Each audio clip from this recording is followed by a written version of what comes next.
오늘 이 메시지에 대해 생각하면서 대부분의 사람들이 사실 장기적인 것에 대해 자연스럽게 잘 생각하지 못한다는 점을 떠올렸어요. 그렇죠? 우리는 장기적인 것에 대해 잘 생각한다고 말하지만 솔직히 말해서 그렇지 않아요. 사실 저녁 전 냉동 닭고기를 꺼내는 일조차 깜빡하곤 하죠. 지금 내가 했나 싶으신 분들 계실 텐데 나가지 마세요. 저희가 다 지켜보고 있으니까요.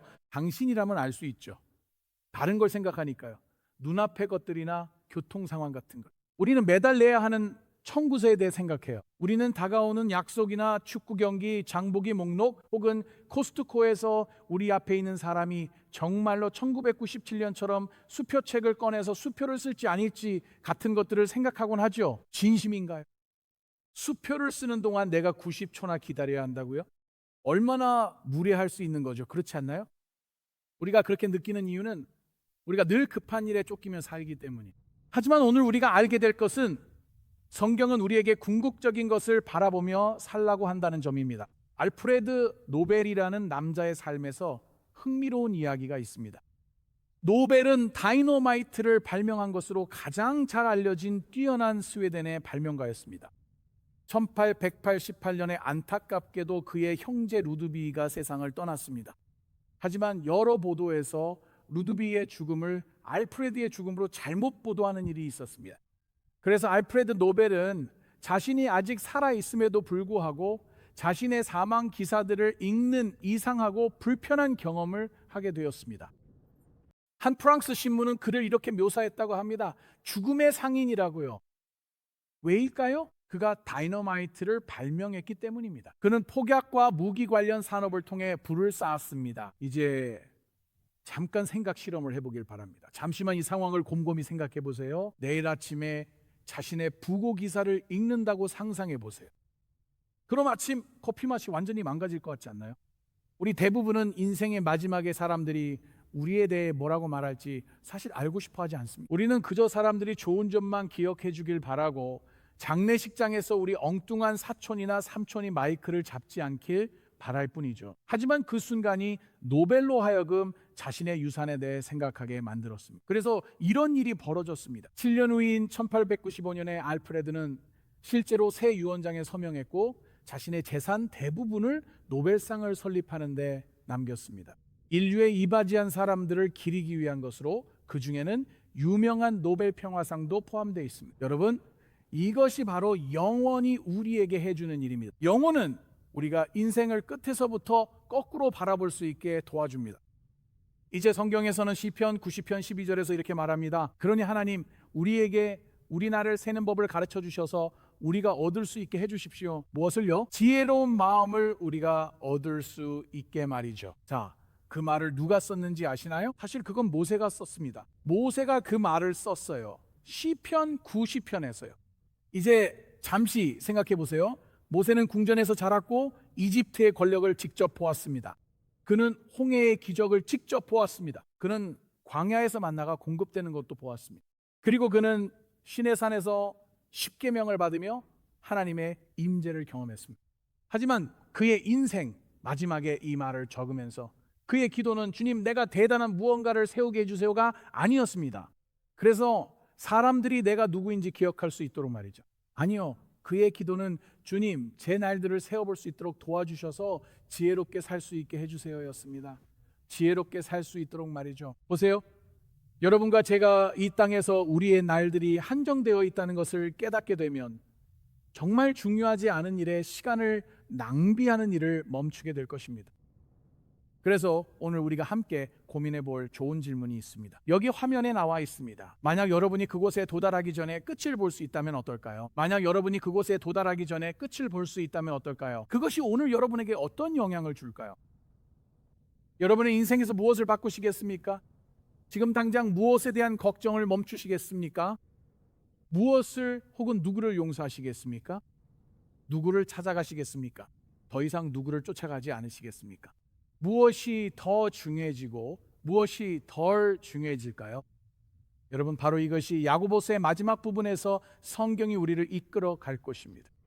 예수님의 이복 형제인 야고보는 처음부터 매우 실용적인 이야기를 해왔습니다. 그는 우리에게 시련, 유혹, 지혜, 말, 편애, 갈등, 겸손, 돈, 권력, 관계와 같은 것들에 대해 이야기해 왔습니다. 하지만 5장에서 마무리하면서 야고보는 우리가 결코 잊어서는 안 될 아주 중요한 사실을 다시 상기시켜 줄 것입니다. 그것은 바로 예수님께서 다시 오신다는 것입니다. 예수님께서 다시 오십니다. 네, 그렇습니다. 아멘. 그는 우리에게 인생이 짧다는 것을 다시 상기시켜 줄 것입니다. 그는 우리에게 사람이 영원한 존재이며 오늘 우리가 하는 일이 영원히 울려 퍼질 것임을 상기시켜 줄 것입니다. 그래서 오늘 우리가 가장 중요한 것이 무엇인지에 대한 이 시리즈를 마치면서 성경은 우리에게 마지막 진리를 전해줄 것입니다. 바로 이것입니다.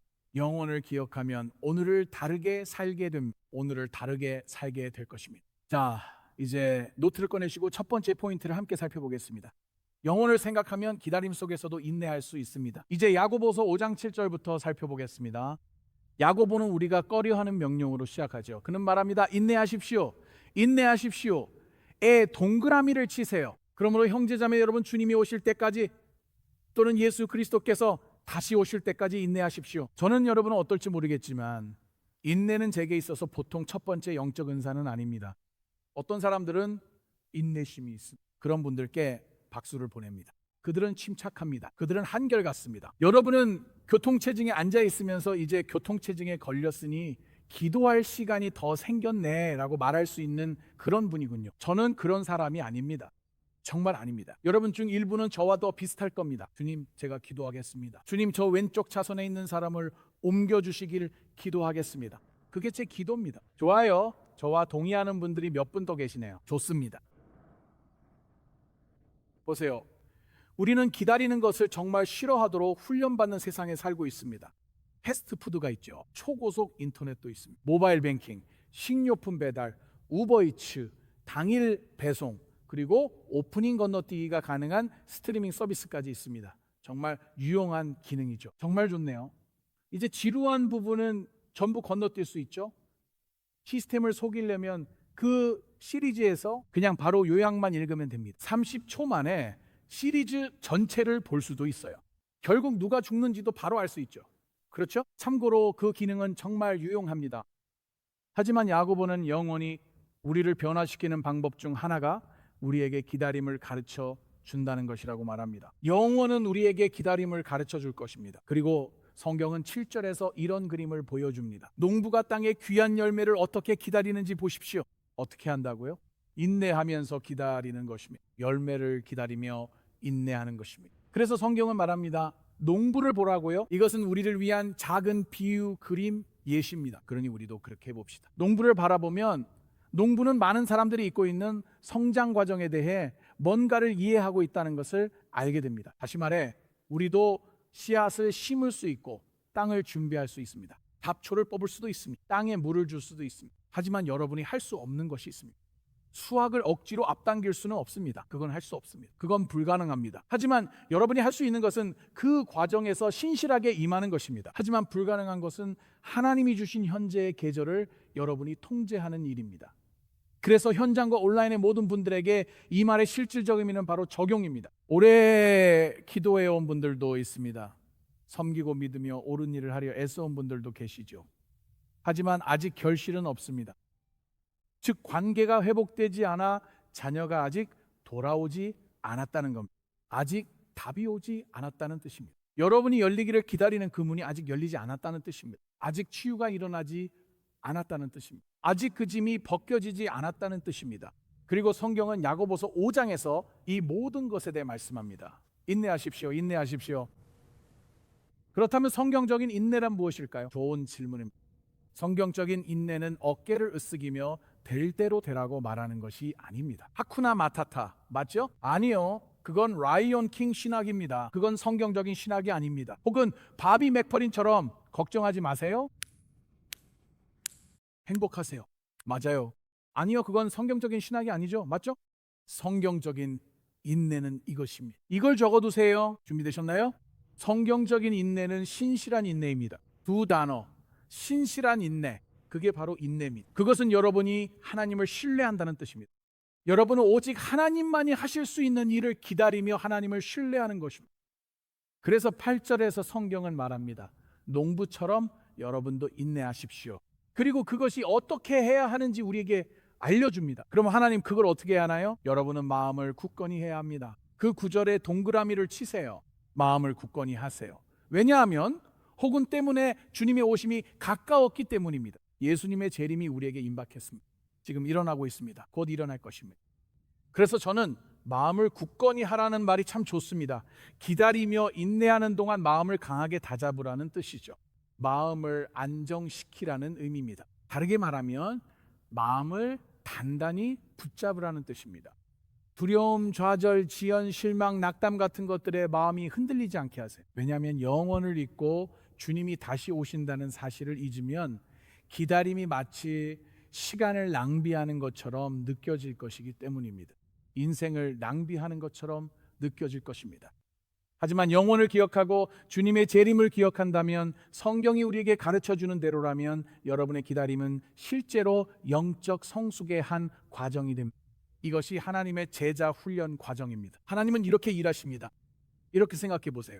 하나님은 기다림의 방에서 가장 깊이 일하십니다. 하지만 병원 대기실처럼 아무도 그곳에 가기 싫어하죠. 공감하시나요? DMV처럼요. 그게 더 좋은 예시죠, 맞죠? 번호표를 받아도 번호는 안 불리고 결국 문을 닫아버리면 끝인 거죠.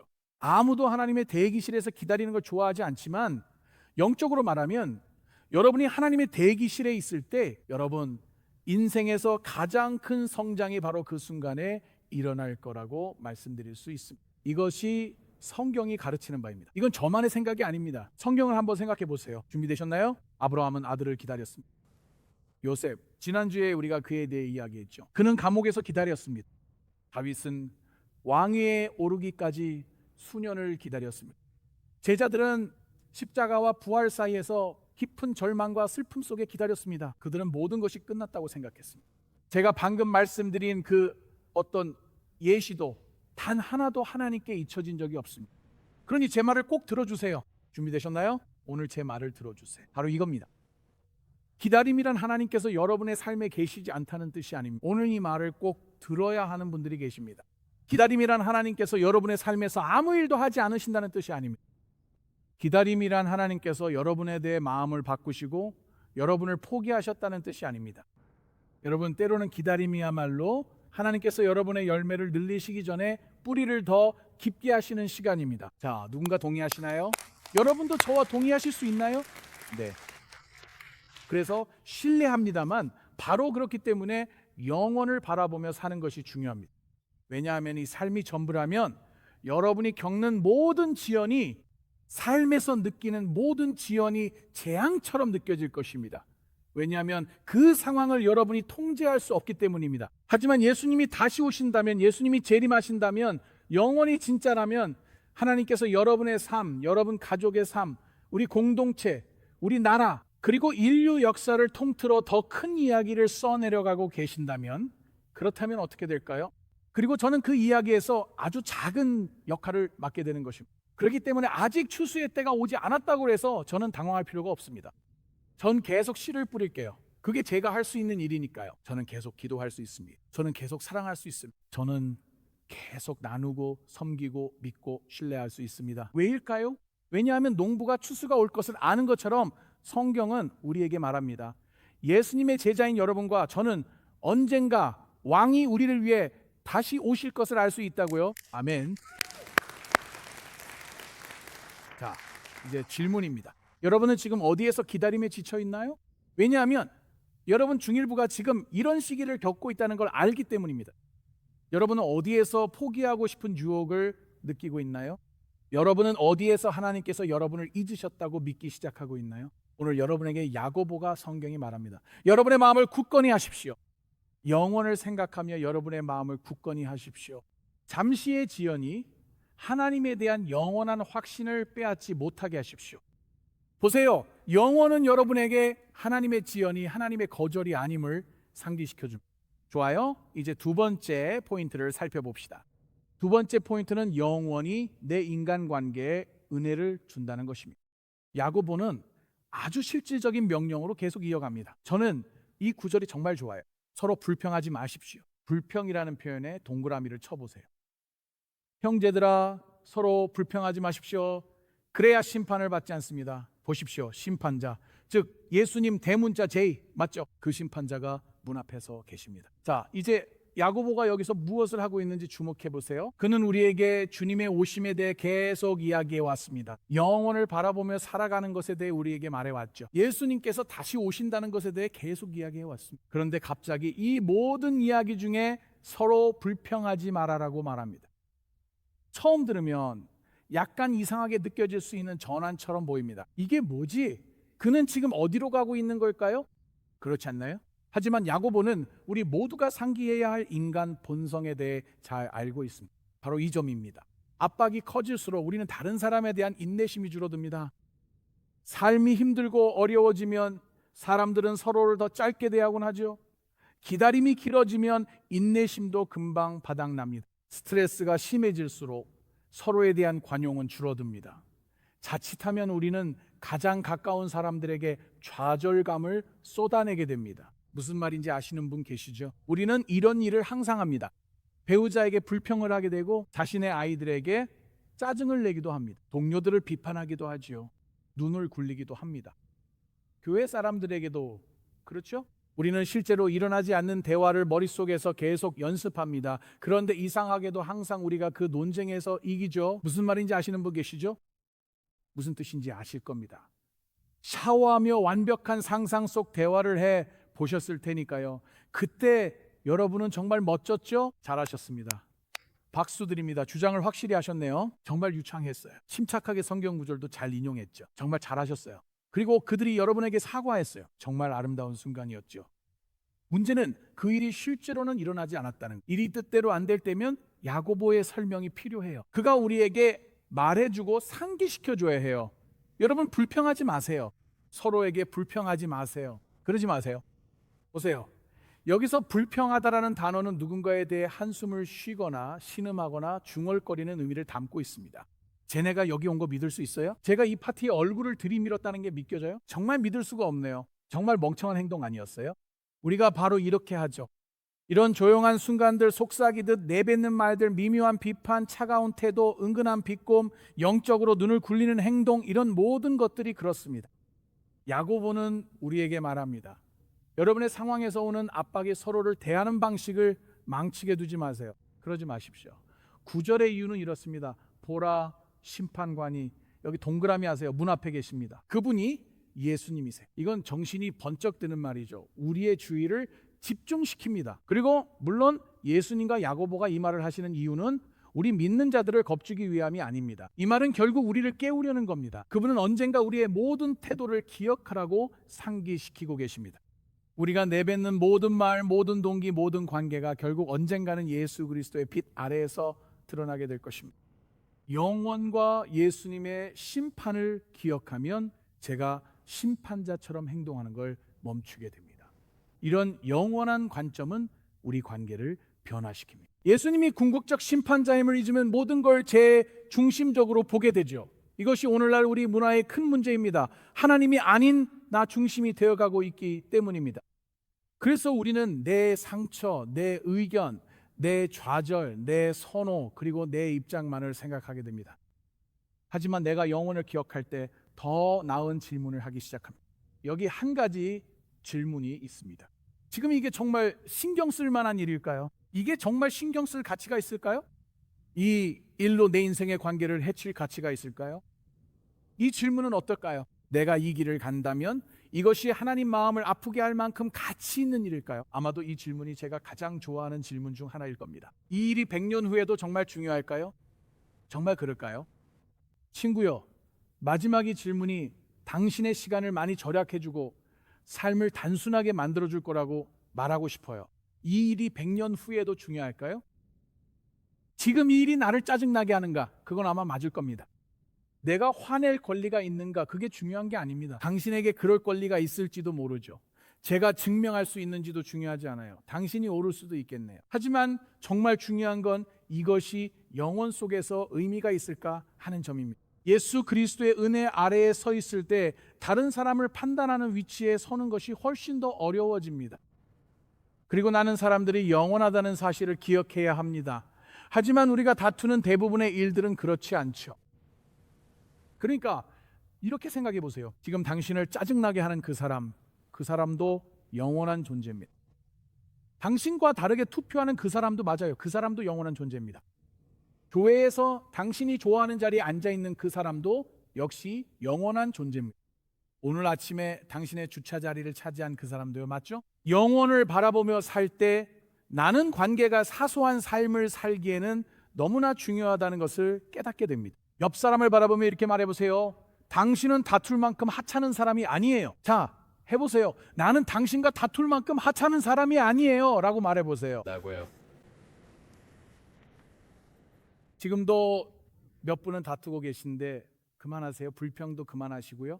이번 주에 해보세요. 싸울 때 난 그럴 급 아냐 라고 해보세요. 아마 재미있는 도구가 될 거예요. 그렇죠? 자, 한번 해봅시다. 이번 주 신문기사에 이렇게 나올 수도 있겠네요. 논쟁하지 않을 만큼 중요한 교회가 살리나스를 변화시키다. 맞죠? 멋지지 않을까요? 정말 재미있을 거예요. 셋째, 영혼은 고난 속 힘이 됩니다. 10절과 11절은 힘든 시간을 보내거나 무거운 짐을 진 분들께 정말 중요할 것입니다. 여러분의 아픔에 깊이 공감합니다. 그래서 이 본문에서 하나님께서 우리에게 가르쳐 주실 내용을 여러분과 나누고 싶습니다. 야고보는 계속해서 실제로 삶이 고통스러웠을 때에도 신실함을 지킨 사람들을 우리에게 보여줍니다. 10절에서 이렇게 말합니다. 형제들아, 고난과 인내의 본보기로 주님의 이름으로 말한 선지자들을 본받으십시오. 흥미롭게도 성경은 고난의 본보기를 제시하거나 인내하는 법을 가르치지 않습니다. 하나님은 평탄한 삶을 살았거나 완벽한 가정과 문제없는 삶을 산 이들을 보라고 하지 않으십니다. 하나님은 여러분이 선지자들입니다. 자, 다시 말씀드리지만 여러분이 성경과 구약의 선지자들에 대해 조금이라도 안다면 이들은 동기부여 포스터에 등장할 만한 그룹이 아니라는 걸 알 겁니다. 알겠죠? 그렇지 않습니다. 왜일까요? 왜냐하면 선지자들은 거절당했고 무시당했고 오해받았으며 위협받았고 감옥에 갇히기도 했으며 실제로 일부는 죽임을 당하기도 했기 때문입니다. 사실입니다. 이들은 진실을 말했습니다. 하나님께서 내게 전하라고 하신 말씀을 전하겠습니다 라고 말이죠. 그리고 사람들은 이런 식으로 반응하곤 했습니다. 감사합니다. 선지자님, 격려의 말씀을 해주셔서요. 사실은 아니었습니다. 그런 말은 한 적 없죠. 오히려 정반대의 말을 했습니다. 많은 경우 그들은 하나님께 다른 설교자를 보내주세요라고 말했습니다. 하나님이 깊이 사용하시는 사람은 종종 가장 신실하게 고난을 견딘 이들입니다. 그게 본문 속 비유의 목적이죠. 그러니 이것이 우리에게 고난이 항상 쉬울 것이라는 의미는 아닙니다. 고난이 somehow 좋은 것이라는 의미도 아닙니다. 고통이 우리가 일부러 즐기는 척해야 할 무언가라는 뜻도 아닙니다. 하지만 제가 이렇게 말하는 이유는 21세기 미국에는 이런 종류 혹은 작은 흐름의 기독교가 있기 때문입니다. 그런 기독교는 마치 진짜 믿음이 있다면 항상 미소를 짓고 항상 긍정적이어야 하며 너무 축복받아서 스트레스 받을 틈이 없다는 문구가 적힌 머그잔을 들고 있어야 한다고 생각하는 것과 같습니다. 그건 가짜잖아요. 그렇죠? 그건 진짜가 아닙니다. 실제로 여러분 중 일부는 정말 축복받았지만 동시에 스트레스를 받고 있습니다. 왜일까요? 왜냐하면 오늘 교회에 오신 분들도 있고 우리 예배당이나 온라인으로 시청하시는 분들도 계시기 때문입니다. 여러분은 오늘 교회에 오셨습니다. 지금 여러분은 남들은 모르는 무언가를 짊어지고 있습니다. 그래서 다음 말을 아주 신중하고 조심스럽게 전하고 싶습니다. 그건 바로 이겁니다. 여러분이 고통받고 있다고 해서 하나님께서 여러분을 버리셨다는 뜻은 아닙니다. 여러분의 눈물이 여러분의 믿음이 약하다는 뜻이 아니며 하나님과 함께 혹은 하나님에 대해 가지고 있는 여러분의 질문들이 여러분이 실패했다는 의미도 아닙니다. 친구여, 제 말을 꼭 들어주세요. 여러분이 지금 고통의 시간을 겪고 있다면 때로는 가장 신실한 행동이 하나님께서 무엇을 하시는지 이해하지 못하더라도 그저 하나님을 붙잡고 있는 것일 수 있습니다. 네. 그래서 성경은 11절에서 이렇게 말합니다. 우리가 이렇게 해야 한다고요. 왜냐하면 보십시오. 우리는 인내하는 자들을 복되다, 행복하다, 하나님의 평안을 가진 자들이라고 여깁니다. 우리는 남아있는 자들을 복되다 여깁니다. 무엇을요? 견고함, 흔들림 없이 남아있음, 신실함, 인내입니다. 견고함이란 단어는 고난 속에서도 그들이 하나님 곁을 지켰음을 보여줍니다. 선지자들에게 적용하면 이들은 모든 걸 이해 못해도 하나님을 계속 신뢰했습니다. 해답 없이도 믿음을 지킨 것입니다. 모든 상처를 피하지는 못했지만 계속 걸어갔습니다. 그리고 그것이 바로 영원히 여러분에게 해줄 일입니다. 영원은 고통을 여러분의 삶에서 더 큰 틀 안에 두게 해줍니다. 보세요. 만약 내가 오늘만 볼 수 있다면 내 고통은 아무 의미 없는 것처럼 느껴질 수 있습니다. 맞습니다. 만약 영원을 볼 수 있다면 하나님이 지금 제 시야 넘어 더 큰 일을 행하심을 기억하십시오. 이어 야고보는 11절에서 놀라운 예시를 보여줍니다. 여러분은 욥이라는 사람의 견고함에 대해 들어본 적이 있을 것입니다. 만약 여러분이 성경에 익숙하지 않다면 욥은 구약 성경까지 거슬러 올라가는 인물입니다. 대부분의 성경학자들은 욥기가 실제로 시간 순서상으로 볼 때 성경에서 가장 먼저 쓰인 책이라고 믿고 있습니다. 가장 오래된 성경 욥기의 주인공 욥은 크게 성공했습니다. 그는 매우 부유했습니다. 그는 모든 걸 가졌고 의로우며 하나님을 경외했습니다. 하지만 시련을 통해 욥은 모든 걸 잃었습니다. 성경은 그의 재산과 자녀, 건강까지 잃었으며 친구들조차 도움이 되지 않았다고 말합니다. 힘들 때 친구들이 욥의 친구들처럼 군다면 그냥 전화를 음성 사서함으로 돌려버리세요. 그런 사람들과 굳이 이야기할 필요 없습니다. 욥은 깊은 고통을 겪었습니다. 욥은 솔직하게 의문을 가졌습니다. 욥은 고통스럽게 슬퍼했습니다. 하지만 그의 이야기에서 우리가 배우는 것은 욥이 결코 하나님을 완전히 놓지 않았다는 점입니다. 절대 놓지 않았습니다. 이야기의 끝에서 하나님은 그를 이전보다도 넘치도록 회복시켜 주셨습니다. 하지만 이야기의 마지막 야고보서 5장 11절에서 성경은 중요한 말을 합니다. 욥의 예를 통해 여러분은 주님의 목적을 보았고 주님이 얼마나 자비롭고 긍휼이 많으신지 알게 되었습니다. 여러분의 본문에서 자비롭고 긍휼이 많으신 이 두 단어에 동그라미를 치세요. 이 부분을 놓치지 마세요. 보세요. 하나님은 욥이 볼 수 없을 때에도 일하고 계셨습니다. 하나님은 욥이 그 순간 느낄 수 없었어도 함께 계셨습니다. 하나님은 이야기가 절망적으로 보일 때에도 자비로우셨습니다.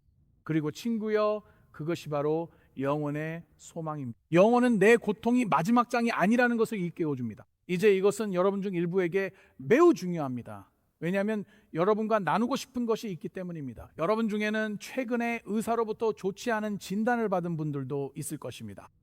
하지만 오늘 제가 여러분께 말씀드리고 싶은 것은 그 진단이 마지막 장이 아니라는 사실입니다. 여러분 중에는 이혼을 겪고 있는 분들도 있습니다. 이혼도 마지막 장이 아닙니다. 여러분 중에는 우울증을 겪고 있는 분들도 있습니다. 우울증도 마지막 장이 아닙니다. 그것이 마지막 장이 아닙니다. 상실도 마지막 장이 아닙니다. 배신도 마지막 장이 아닙니다. 여러분, 무덤조차도 마지막 장이 아닙니다. 왜일까요? 예수님을 따르는 사람들에게 마지막 장은 육체적이고 실제적인 부활, 완전한 회복, 완전한 치유, 진정한 정의, 그리고 영원히 함께하는 하나님의 임재이기 때문입니다. 아멘. 그러니 친구여, 지금 겪고 있는 고통스러운 장이 하나님께서 여러분의 삶에서 이루고 계신 전체 이야기와 혼동되지 않도록 하세요. 아멘. 하나님은 자비로우신 분이에요. 이것이 바로 성경이 우리에게 가르쳐주는 내용입니다. 하나님은 긍휼이 많으신 분입니다. 하나님은 신실하신 분입니다. 그리고 언젠가 우리의 모든 눈물이 닦여질 것입니다. 모든 잘못이 바로잡힐 것입니다. 그리스도께 맡긴 모든 상처는 승리로 삼켜질 것입니다. 그때까지 우리는 인내해야 우리의 소망이 자신을 넘어선 예수 그리스도께 단단히 닻을 내리고 있기 때문입니다. 자, 함께 갑시다. 영원은 모든 짐을 없애주지는 않겠지만 여러분이 마주하는 모든 짐에 더 큰 맥락을 부여해 줄 것입니다. 네 번째 포인트로 넘어가겠습니다. 영혼은 또한 방황하는 사람들에 대한 긴박함을 저에게 줍니다. 야고보가 19절과 20절에서 편지를 마무리하는 방식은 참 흥미롭습니다. 말씀드린 대로 이 마무리는 우리를 놀라게 할 수도 있는데 그가 앞서 말한 시련과 지혜, 말, 편애, 겸손, 인내, 그리고 기도와 같은 주제들 때문입니다. 거기서 끝이 아닙니다. 작별 인사나 다음을 기약하는 말로 끝내지 않죠. 아닙니다. 그는 마지막 두 구절 19절과 20절에서 우리가 구조인물하고 부를 수 있는 것으로 끝맺습니다. 여기 19절이 있습니다. 그는 이렇게 말합니다. 내 형제들아, 만일 누구든지 진리에서 벗어나면 본질적으로 누군가가 그를 다시 데려와야 한다. 여기서 벗어난다는 단어가 중요한데 대부분의 사람들은 어느 날 아침에 일어나서 오늘은 내 인생을 망치기에 딱 좋은 날이네라고 생각하지 않기 때문입니다. 그냥 그렇게 하겠다고 생각하지 않죠. 아닙니다. 보통은 천천히 일어납니다. 여기서 조금 타협하고 저기서 예배를 한번 빠지고 성경을 필요 이상으로 오랫동안 닫아두거나 치유되지 않은 상처가 남아있거나 그렇지 않나요? 처음에는 표류가 굉장히 극적으로 느껴질 수 있습니다. 하지만 보통은 아주 조용하게 일어나고 아무도 눈치채지 못합니다. 이렇게 말할 수도 있겠네요. 누구도 일부러 길을 잃지는 않습니다. 그저 길에 집중하지 않게 될 뿐이죠. 혹시 그런 적 있으신가요? 익숙한 곳을 운전해 본 적 있으신가요? 그리고 갑자기 내가 어떻게 여기까지 왔지라는 생각이 든 적 있으신가요? 그러니까 가야 할 곳을 세 출구나 지나쳐 버린 거죠. 차 안에서 과자 반 봉지를 다 먹었는데 몸은 운전하고 있었지만 정신은 딴 데가 있었던 거예요. 영적으로도 그런 일이 일어나지 않나요? 이건 비유적인 표현이지만 우리에게 영적으로도 그런 일이 일어납니다. 사람들은 표류합니다. 야고보는 말합니다. 누군가 길을 잃으면 누군가는 그를 다시 데려와야 한다고요. 자, 그가 뭐라고 하지 않는지 주목해 보세요. 누군가 길을 잃으면 여러분이 해야 할 일은 그 사람에 대해 온갖 얘기를 하는 거라고 말하지 않습니다. 그 사람에 대해 뒷담화를 하라고 하지 않습니다. 누군가 길을 잃으면 고개를 저으면서 그럴 줄 알았지라고 동의하라고도 하지 않습니다. 맞죠? 그가 말하는 것은 그들이 길을 잃었을 때 다시는 집에 돌아오고 싶지 않을 만큼 부끄럽게 만들라는 것이 아닙니다. 그는 그런 말은 전혀 하지 않습니다. 그가 뭐라고 말하는지 아시겠어요? 그는 그들을 예수님께로 다시 데려오라고 말합니다. 왜일까요? 예수님의 마음은 누가복음을 통해 알 수 있습니다. 15장에서 예수님은 한 목자에 대한 이야기를 하십니다. 그 목자는 100마리의 작은 양을 가지고 있었는데 그중 한 마리가 길을 잃고 떠나버렸습니다. 그 목자는 99마리의 양과 모닥불에서 마시멜로를 구워 먹으며 99%의 성공을 축하하지 않았습니다. 그건 마치 A++와 같은 성과라고 생각할 수도 있었겠죠. 나는 꽤 잘하고 있다고 생각할 수도 있겠죠. 하지만 그는 그렇지 않았습니다. 그는 잃어버린 한 마리를 찾으러 갔습니다. 그 이유는 잃어버린 한 마리 양이 중요했기 때문이죠. 예수님께 그 양이 중요했다면 우리 모두에게도 그만큼 중요해야 한다는 뜻입니다. 그리고 바로 이 부분에서 영원의 관점으로 살아가는 것이 한 지역교회를 완전히 변화시킬 수 있습니다. 왜냐하면 오늘만을 위해 살아가는 지역교회는 혹은 자기들만의 이유로 살아가는 교회는 그들의 문화와 공동체에서 멀어져 가는 사람들에 대해 매우 무심해질 수 있기 때문입니다.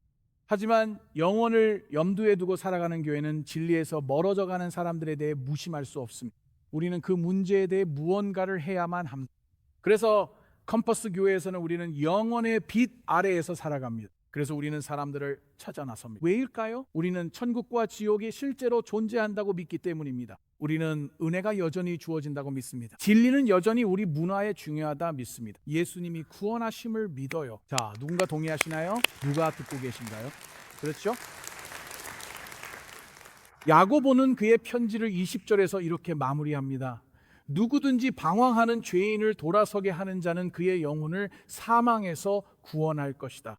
그리고 많은 죄를 덮게 될 것입니다. 여러분, 이건 정말 강한 표현입니다. 야고보는 우리에게 이것이 결코 작은 일이 아니라고 상기시켜주고 있습니다. 영적인 방황은 영원한 결과를 가져옵니다.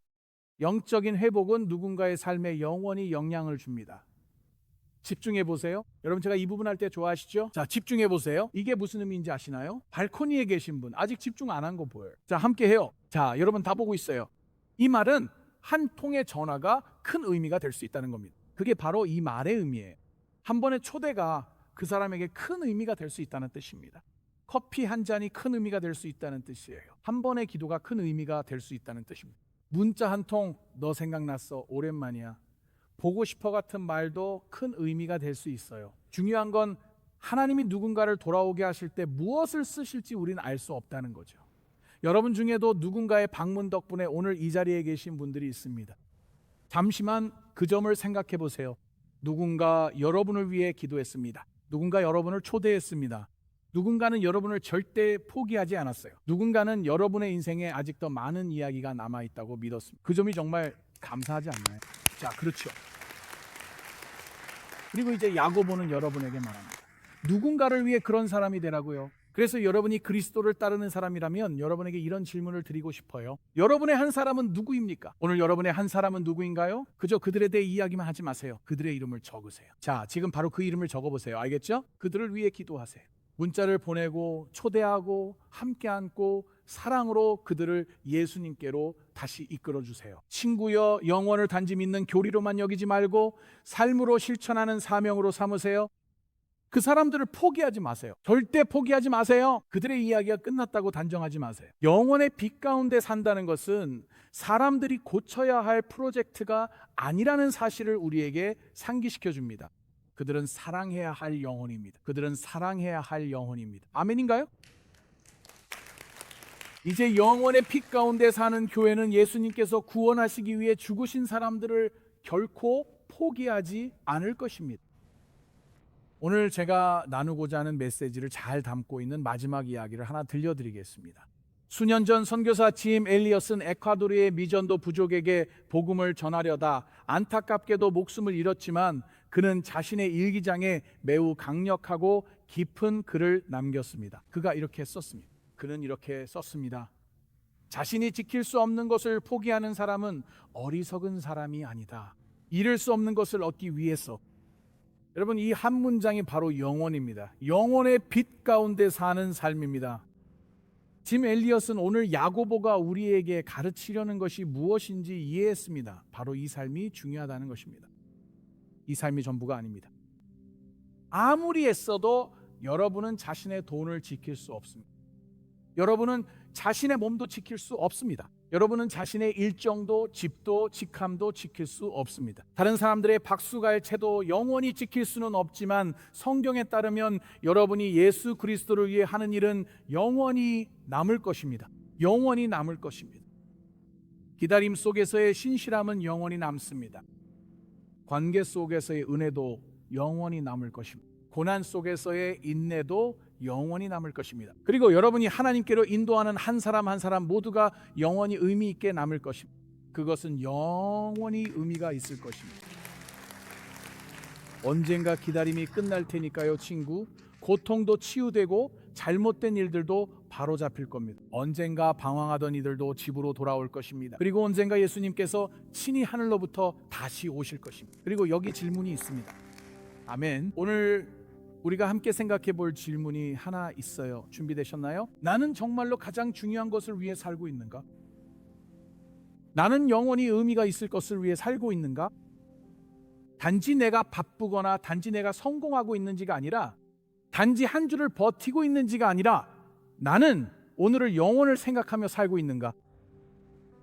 그래서 이미 예수님을 따르고 있는 우리 중 일부에게는 이 순간이 다시 헌신하는 순간이 될 수도 있고 어쩌면 항복하는 순간이 될 수도 있습니다. 여러분이 하나님을 사랑하지만 오늘 이 말씀을 함께 나누면서 어쩌면 긴급한 일들이 궁극적인 것을 밀어내고 있었을지도 모릅니다. 어쩌면 여러분의 삶에서 기다림이 하나님에 대한 신뢰를 약하게 만들었을 수도 있습니다. 어쩌면 여러분이 겪고 있는 압박이 다른 사람들을 대하는 여러분의 태도를 바꾸기 시작했을 수도 있습니다. 어쩌면 여러분이 겪고 있는 고통이 여러분의 희망을 약화시켰을 수도 있습니다. 혹은 지금 하나님께서 여러분의 마음에 누군가의 이름을 떠오르게 하실 수도 있습니다. 이제 기도로 마무리하겠습니다. 함께 고개 숙여 주님의 은혜를 위해 마음을 열어봅시다. 아버지, 오늘 우리가 영원한 빛 속에 살게 하심에 감사합니다. 오늘 저의 마음을 강하게 해주시겠습니까? 오늘 저의 믿음을 더욱 깊게 해주시겠습니까? 저의 영혼을 부드럽게 해주시겠습니까? 주님, 저에게 저의 인생에서 기다림의 시간에 인내를 허락해 주세요. 제가 충분히 너그러웠던 적이 없는 관계들 속에서 은혜를 베풀어 주시겠습니까? 현재 고난 속에서 저에게 힘을 주시겠습니까? 제가 항상 주님의 뜻을 이해하지는 못하지만 오늘 주님을 신뢰하겠습니다.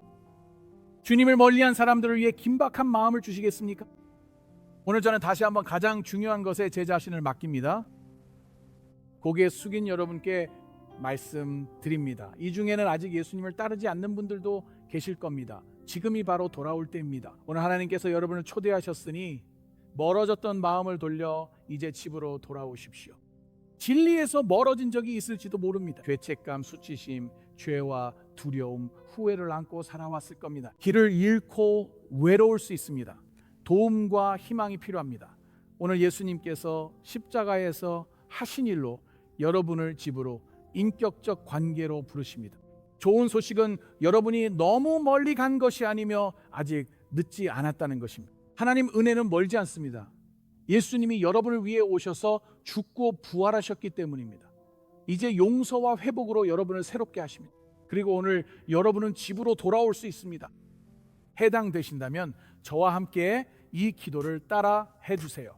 인도하겠습니다. 저를 따라 반복하시면 됩니다. 엔컴퍼스 우리 함께 기도합시다.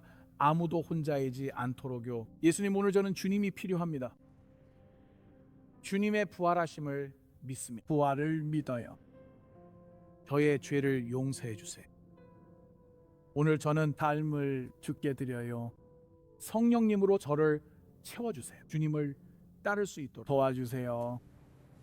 예수님 이름으로 기도합니다. 아멘. 오늘 처음 기도하신 모든 분을 축하합니다. 정말 멋지네요. 이번 주에 여러분 모두를 격려하고 싶습니다. 급한 일에만 매달려 살지 마세요. 이 세상에서요, 궁극적인 것을 위해 사세요. 믿음으로 기다리세요. 은혜로 사랑하세요. 강인함으로 버티세요. 한 영혼을 위해 나아가세요. 왜일까요? 예수님께서 언젠가 다시 오시기 때문입니다. 영원은 실제입니다. 하나님께 소중한 사람은 우리에게도 소중하며 여러분의 삶은 의미가 있습니다. 오늘 이번 주 영원을 생각하며 함께 삽시다. 우리 그렇게 할 수 있을까요? 아멘. 오늘 처음 기도하신 분들 축하드립니다. 이제 하나님 가족이 되셨습니다. 예배 후 여러분이 예수님과 맺은 새 관계 속에서 성장을 돕고 싶습니다. 곧 축도가 끝나고 예배 후 바로 이곳 로비로 와주시기 바랍니다. 넥스트 스텝이 있습니다. 거기서 무료 성경과 저랑 기도했다 봉사자께 알리세요. 곧바로 휴대폰으로 지스스라고 33777번에 문자 주세요. 오늘 저와 함께 기도하셨음을 압니다. 이번 주에 여러분의 이름을 부르며 기도할게요. 무료 성경 앱과 읽기 자료도 보내드립니다. 그래서 예수님과의 관계를 오늘 바로 시작하실 수 있습니다. 괜찮으신가요? 좋아요. 자, 이제 우리 예배를 축도로 마치면서 모두 함께 일어나 주시겠어요? 하나님 아버지, 다시 주님의 사랑과 은혜에 감사합니다. 야고보서를 4주 동안 공부하게 하심에 감사합니다. 많은 걸 배웠습니다.